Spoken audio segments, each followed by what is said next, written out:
Welcome to Life Planning 101, brought to you by Kennedy Financial Services of Eastland. Tune in every Monday morning at 8:30 on KATX, and again on Saturday morning at 9 on KATX and KWBY as Angela Robinson joins Terry Slavens to share important financial information to help you live life on purpose. Insurance, investments, estate and tax planning, and much more. All covered now on Life Planning 101.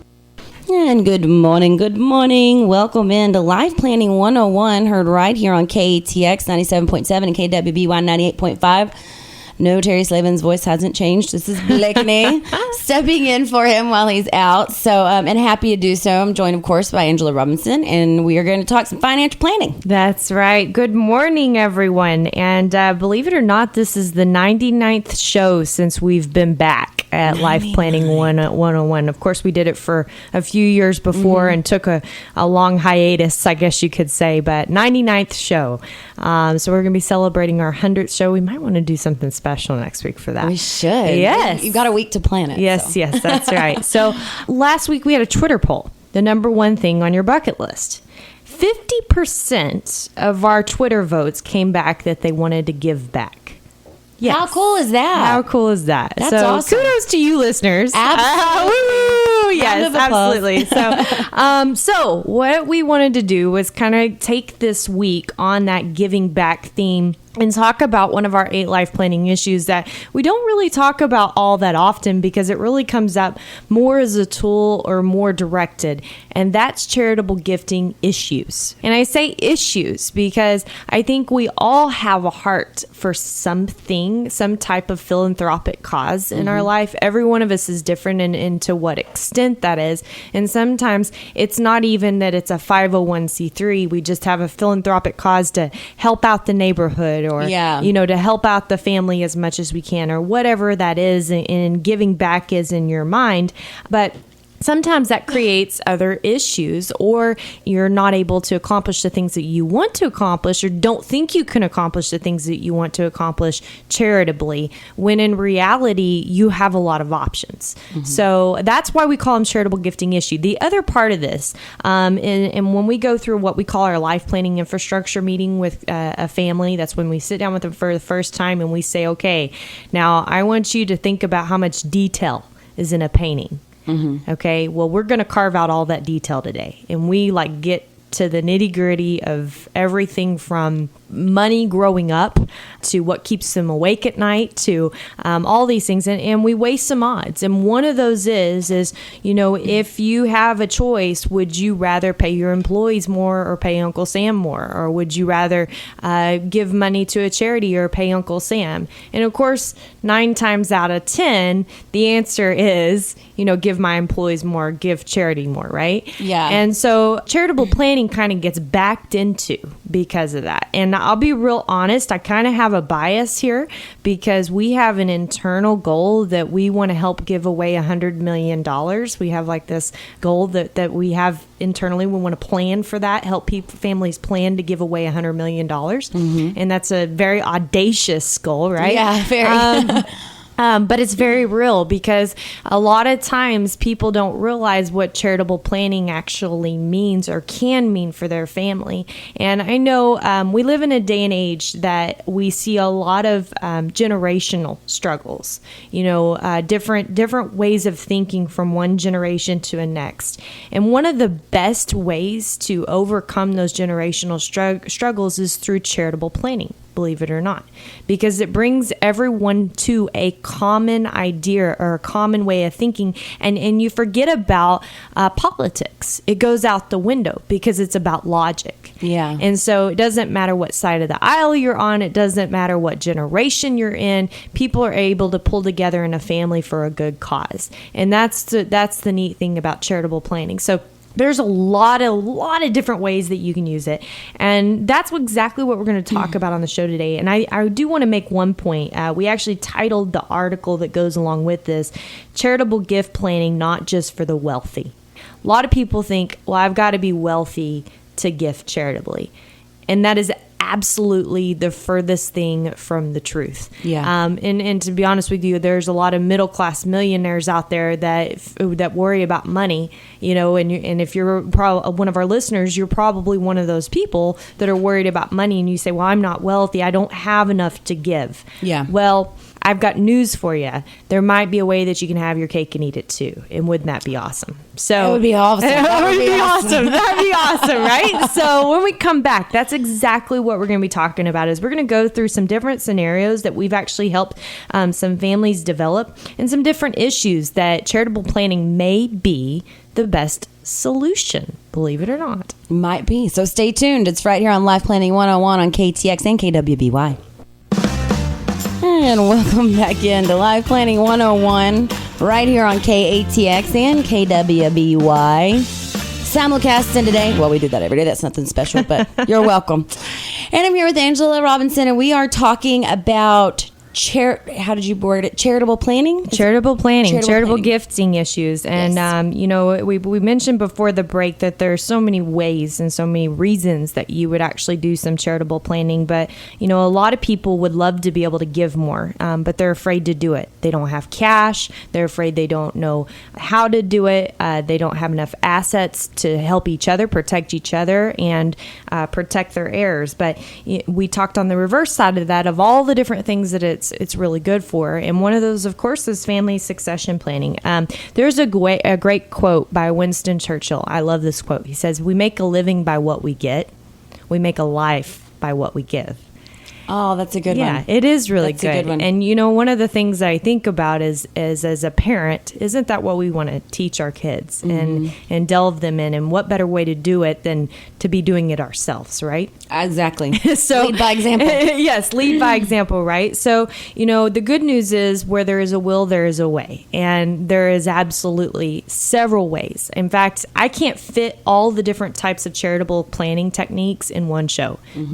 It's an impossibility to be able to do that, which is awesome, right? Yeah. Because there is so much. And we work hand in hand with a gentleman that has such a vast background. He's an attorney, a tax attorney. And he has such a vast background in charitable planning that he's always providing new things for us. And I'm like, wow, I just can't believe that's even possible to do that. And so it's really neat when people are able to see the fruition of their labor. And I want to share with you first a story from a gentleman that is a rancher.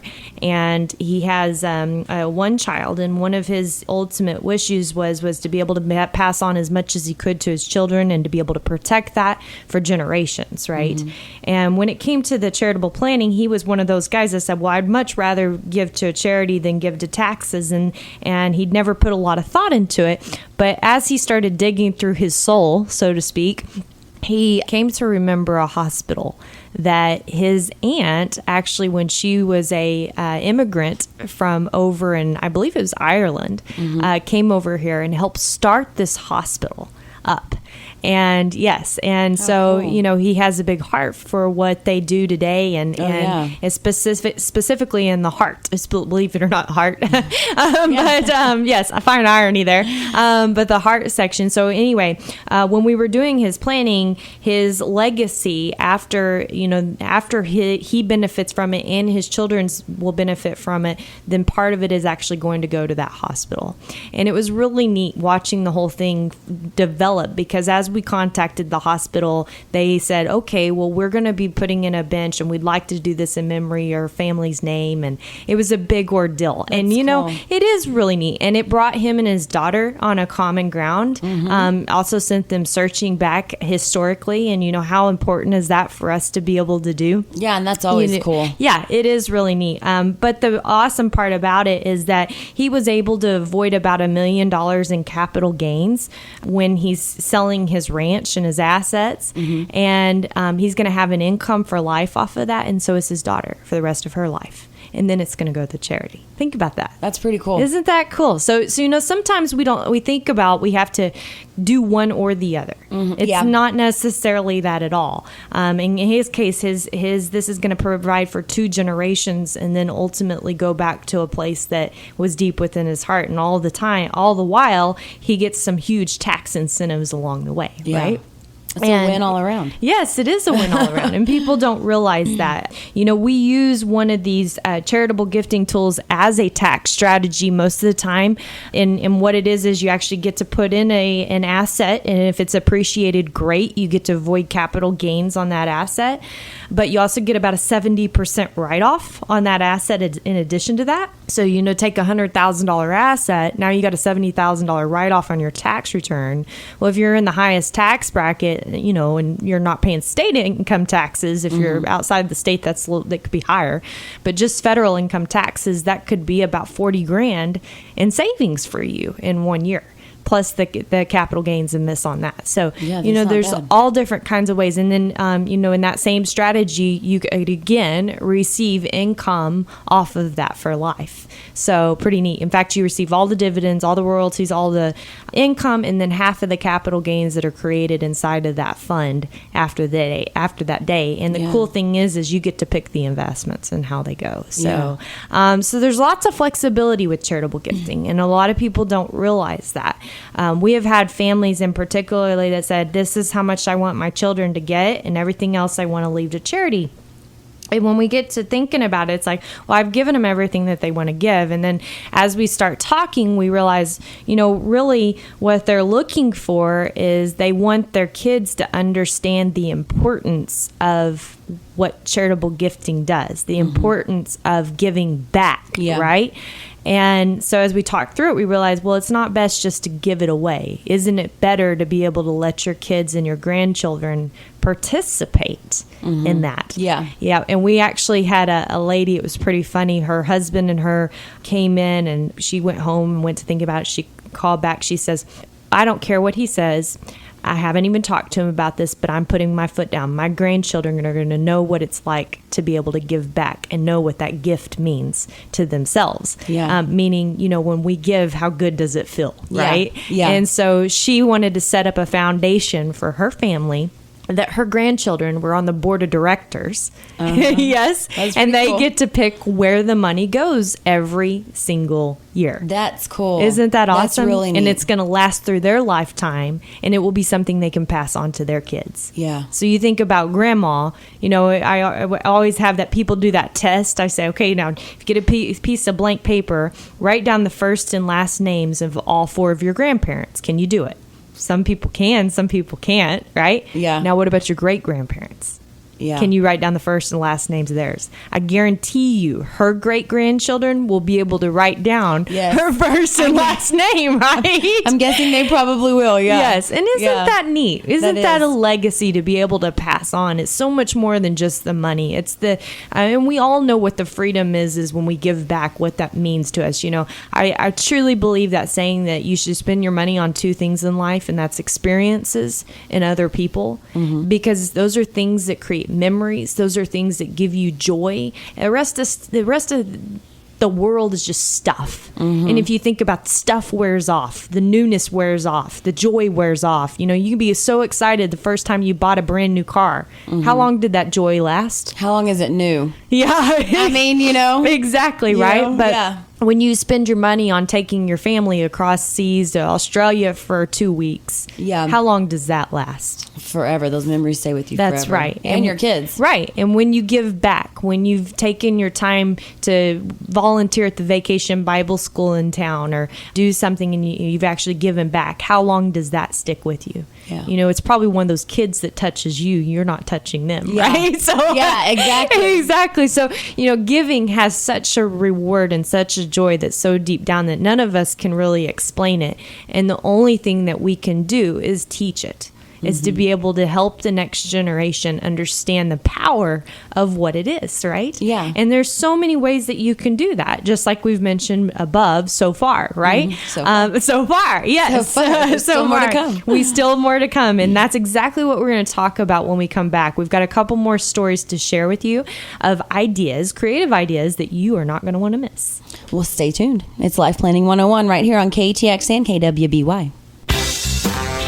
And welcome back in. It is Life Planning 101 right here on KATX and KWBY. Third segment, we continue onward and upward. Charitable gifting, charitable planning, charitable gift planning, right? There we go. All three. And not just for people that have a lot of money. And I think that's the big key is there's lots of planning around this. And let me just give you an example.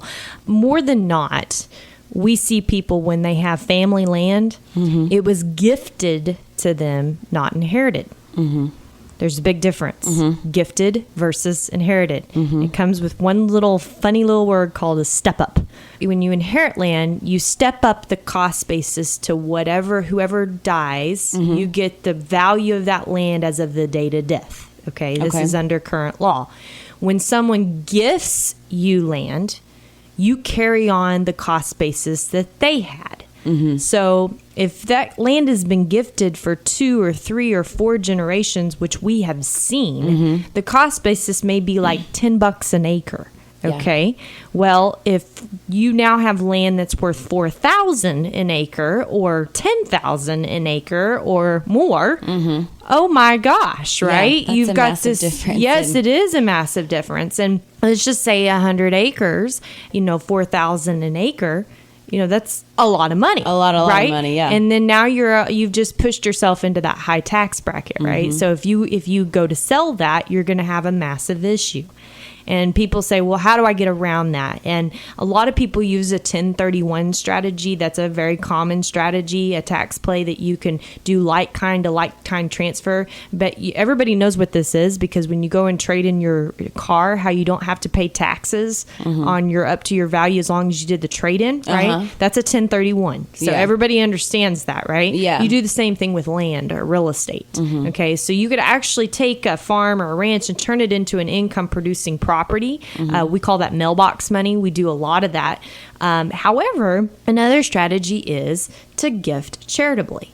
Because if you put that in some type of charitable tool, guess what? You avoid all those capital gains altogether.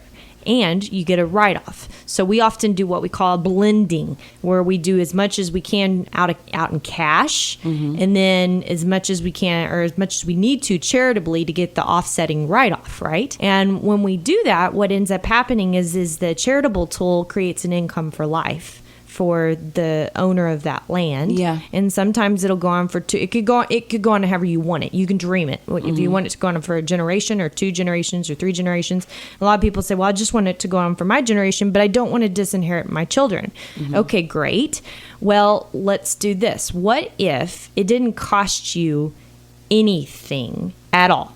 No taxes. Didn't have to worry about disinheriting your kids, but you could sell the land. Would that be a good deal? I mean, I don't see any problem with it. No problem with it whatsoever. I think most people wouldn't. Yes, absolutely. So we do what we call asset replacement strategies. So, we take the income off of that charitable planning. We might buy life insurance on mom and dad, right? Yeah. For pennies on the dollar Yeah. of what the actual death benefit will be down the road, which replaces the value altogether. The other cool thing about this strategy that people often forget is that you've just created asset protection on everything. No one can take any of that away from you. Oh, that's nice. Isn't that cool? That's you can't put a price on that. No assurance. That's you know exactly what I mean? right. It's that family in the state of Texas. Life insurance benefits are the best thing that you can ever have because as long as you keep them separate, it doesn't matter if you're married. They come in, they get not commingled. They belong to whoever inherits them. And the second thing is even creditors can't come after them in the state of Texas. Yeah. So we have a huge thing. And then that charitable tool, guess what? It's asset protected as well. So, that's a great strategy for people to be able to use, but so many times that people just don't know about it. We had another client in real quick before we end the show. Like I said, there's just so many, you can't really go through them. We had another client in, and one of the things is they had excess assets. They had a ton of pension income, never going to need their income, but they had a lot of IRA money. And when you turn 70 and a half, you have to start taking out this nasty little required minimum distribution, right? And it costs you taxes when you do that, okay? Well, Congress has luckily put in the tax code that you can send that money directly to a charity and it doesn't even show up on your tax return. up to $100,000 a year. Really? Yes. Isn't that cool? That's very cool. Okay. So, how about doing what that grandma did, creating your own foundation, but leveraging it? Yeah. Have you thought of this?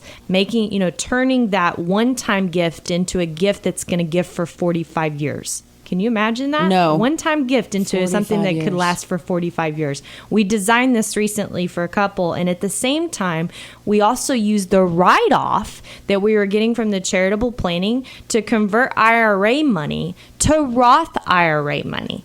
So when those kids inherited the money, that tax burden would become zero. That's awesome. Isn't that cool? So sometimes we don't think about charitable planning in the way we just think of it, okay, this is what I do for my church, this is what I do for Salvation Army, this is what I do for the children, whatever that is. Yeah, but you don't think about it in terms of that it could even be profitable. That's right. It's a planning tool. Yeah. It is an absolute planning tool. Like in this situation, it was going to increase their estate by $2 million. $1 million more for the kids and $1 million more for charity. That's cool. Wow. That's right? really, really cool. Wow. Yes. Absolutely. So you can see how we're going to hit that 100 million goal. Yeah, right. I know. We're going to hit it. Honestly, when you said that, I was like, yeah. Yeah. 100 million You know goal. numbers. I don't. But Yeah. So I knew you were gonna make a good case. So Yes. you've done that. Absolutely. Well, and just so much of it is, my dad always had a saying, you don't know what you don't know. And often it's what you don't know that'll hurt you. But how much of what you don't know can help you? Exactly. Right? And sometimes it just takes asking the questions. And that's why we are big believers that when we work with families, we say anything to do with money, make sure we know about it, because we may give you a different way to look at it. We may give you a different way to think about it, because you only have one chance to get everything right? And we have had dozens and dozens, or I say dozens, thousands of experiences of other people's lives that we can bring to the table and help people share and plan for. So, our goal is to help people live life on purpose. And like Winston Churchill said, right? You make a living by what you get. You make a life by what you give. And I know 50% of our Twitter poll people want just that, to give back. Absolutely. Right? Half. That's amazing. Yes. My name is Angela Robinson with Kennedy Financial. Be sure to tweet us at KFS Life Planning. Would you like to give more if you could? Yes or no? We want to know. Have a great week and God bless. Thank you for joining us for Life Planning 101, brought to you by Kennedy Financial Services of Eastland. Tune in every Monday morning at 8:30 on KATX and again on Saturday morning at 9 o'clock on KATX and KWBY for more Life Planning 101. Advisory services offered through Smart Money Group LLC, a registered investment advisor. Securities offered through Calton & Associates Incorporated, member FINRA SIPC. Kennedy Financial Services Incorporated is an independent of Calton & Associates Incorporated and Smart Money Group LLC.